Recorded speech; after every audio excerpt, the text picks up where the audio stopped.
Hi, it's Chris with Implied Music. You've heard me talk about Dance for Parkinson's before on this channel. I'm an accompanist for the class. It's a dance class for people with Parkinson's disease. Well, we've got a little performance coming up, and my partner asked me to compose a piece of music to support an easy movement sequence. It's largely upper body, all these hand things.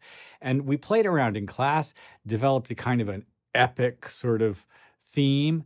I've scored it for small orchestra piano. Let's take a look at it today. We'll talk about the chord progression, how to build something like this. I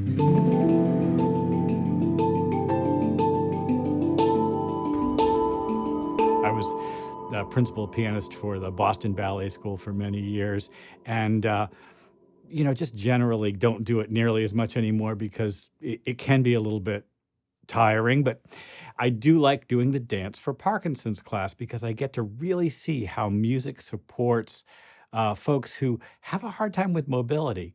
But when they hear that tune or when they feel that beat, they can move forward into an active, engaged relationship with themselves and with their colleagues around them. It's great fun. Anyway, take a look at this chord progression. This came out of just playing in class. A minor, G6-9, F6, D sus, and then D happens again. A minor, G6-9, F6,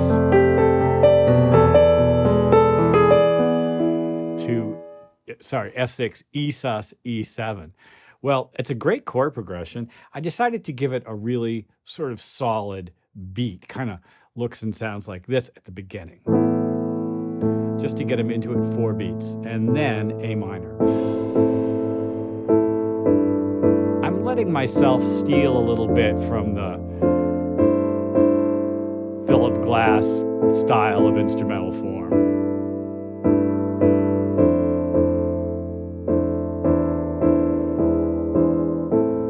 Now, that's essentially a repetitive chord progression. We're just going to build and build. So you just heard the low strings enter there. I'm going to go ahead and highlight everything so that we can follow the entrance of the parts. You can see A, G, F. It's in green there.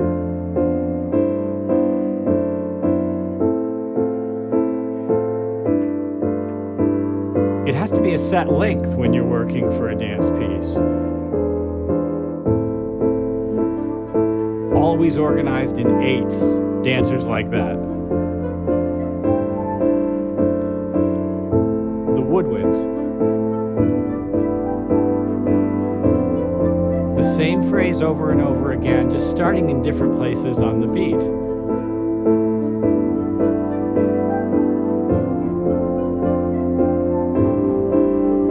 So we're coming up to the halfway point, and I want to begin to build more energy. So I'm going to go double time. The strings come in. We got a little more in the percussion section. This is essentially an orchestral sound, isn't it?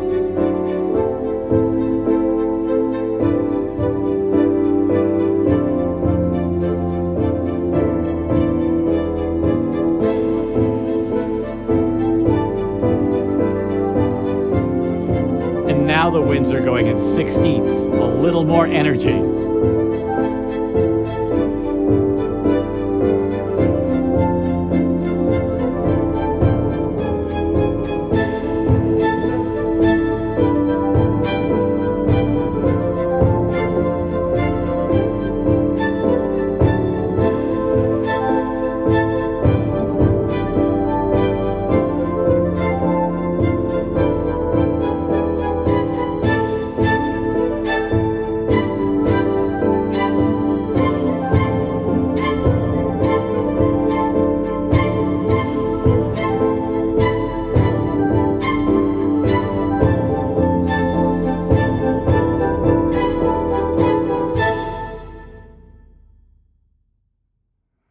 Well, I'm sure you noticed that was essentially one long crescendo, organized in chunks of 8. And that's going to make a exciting performance piece, I think, for the dancers. It's very strong, solid, phrase-oriented build, really easy to keep track of. And that's important because a couple of the things that happens with dancers is they really need to feel the physical phrases strongly, and especially Parkinson's patients, they're going to always be struggling with a host of secondary issues. They can't just focus on their performance. They've got to stay upright. And sometimes there's all kinds of distractions. It just happens that way. We'll be able to use this in class. I hope I can film a little bit of class to show you what it looks like. I'm going to post this now, and maybe I can add something later. Maybe I'll do a short of just what happens in class. Well, you probably noticed that while I had a repetitive chord pattern, there was always a little bit of variation in the parts. I'm going to go back and we'll take a look at what happens in the piano part again. So once we do the introduction, the rhythm of the piano is always changing a tiny bit. Once we establish this simple pulse, it's going to vary. Bum, bum, bum. Always a little bit different. And here, straight eighths, but notes moving within the chord to create a little bit of propulsion. Whenever you have repetitive shapes, repetitive chord progressions, add tiny variations to keep the interest up. As I added the strings and the brass, I made sure that they began low in their registers. And as we went through the individual repetitions of the chord progression, everything got higher and higher. I'm sure you noticed that as well. The rhythmic density got much sort of thicker because I went from quarter notes to eighth notes and eventually in the winds, even to sixteenths. I'm building excitement, building energy. Well, there's a very simple mix. It's all Albion Neo. It's basically a sketch orchestra. It's not really fleshed out. I didn't have a heck of a lot of time to do this, but I'm really happy with the way it turned out. Gee, I hope this has been useful. Any questions, hit me up about it. I mean, I know I just kind of went into it in very, very minimal detail. There's maybe more to say, but it's kind of enough for now.